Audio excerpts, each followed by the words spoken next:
Hi, May 5-ാം തീയതി പരീക്ഷയാണ്. അഡ്മിറ്റ് കാർഡ് റിലീസായോ? അഡ്മിറ്റ് കാർഡ് റിലീസ് ചെയ്തിട്ടുണ്ട്. NTA ഒഫീഷ്യൽ വെബ്സൈറ്റിൽ exams.nta.ac.in എന്ന വെബ്സൈറ്റിൽ ലേറ്റസ്റ്റ് ന്യൂസിൽ അഡ്മിറ്റ് കാർഡ് റിലീസ് ചെയ്ത കാര്യം അനൗൺസ് ചെയ്തിട്ടുണ്ട്.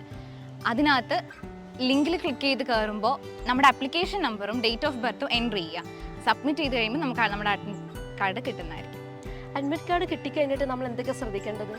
അതിനകത്ത് നമ്മുടെ ഫോട്ടോ ഉണ്ടെന്നുള്ള കാര്യം ആദ്യം ഉറപ്പുവരുത്തുക. അത് ക്ലിയർ ആയിരിക്കണം ഫോട്ടോ. അതോടൊപ്പം നമ്മുടെ സിഗ്നേച്ചറും നമ്മുടെ അഡ്മിറ്റ് കാർഡിൽ ബാർകോഡ് നമ്പറും ഉണ്ടായിരിക്കണം. അഡ്മിറ്റ് കാർഡ് ഫോണിൽ കൊണ്ടുപോകാൻ പറ്റുമോ? ഫോണിൽ കൊണ്ടുപോകാൻ പറ്റത്തില്ല. അത് PDF ഡൗൺലോഡ് ചെയ്ത് A4 സൈസിൽ കളർ പ്രിൻറ്റിൻ്റെ ഫോർമാറ്റിൽ കൊണ്ടുപോകണം. എക്സാം സെൻറ്ററിലേക്ക് പോകുന്നതിന് മുമ്പായിട്ട് അതിൻ്റെ ഫസ്റ്റ് പേജിൽ പാസ്പോർട്ട് സൈസ് ഫോട്ടോയും സെക്കൻഡ് പേജിൽ പോസ്റ്റ് കാർഡ് സൈസ് ഫോട്ടോയും ഒട്ടിക്കണം. നമ്മുടെ ലെഫ്റ്റ് ഹാൻഡിൻ്റെ തമ്പ് ഇംപ്രഷനും ഇടാൻ മറക്കരുത്. അഡ്മിറ്റ് കാർഡിൻ്റെ ഒപ്പം എന്തൊക്കെയാണ് കയ്യിൽ കരുതേണ്ടത്? വാലിഡ് ID പ്രൂഫ് എടുക്കാൻ മറക്കരുത്. അതോടൊപ്പം നമ്മൾ അപ്ലോഡ് ചെയ്ത പാസ്പോർട്ട് സൈസ് ഫോട്ടോയും കയ്യിൽ കരുതേണ്ടതാണ്. എന്തൊരു ചൂടല്ലേ ഇപ്പോൾ? അതിനെന്നാ ഇപ്രാവശ്യം ട്രാൻസ്പെറൻറ്റ് വാട്ടർ ബോട്ടിൽ കൊണ്ടുപോകാമല്ലോ. അഡ്മിറ്റ് കാർഡിൽ നമ്മുടെ ഫോട്ടോ ഇനിയിപ്പോൾ ക്ലാരിറ്റി ഇല്ല. അപ്പം നമ്മൾ എന്ത് ചെയ്യണം? അതിനെക്കുറിച്ച് ഓർത്ത് ബോധേഡാവേണ്ട കാര്യമില്ല. നമ്മൾ neet@nta.ac.in ഒരു മെയിൽ അയയ്ക്കുക. ഇനിയിപ്പോൾ അതും അല്ലെങ്കിൽ നമ്മുടെ ഹെൽപ്പ് ലൈൻ നമ്പറിലേക്ക് വിളിക്കുക.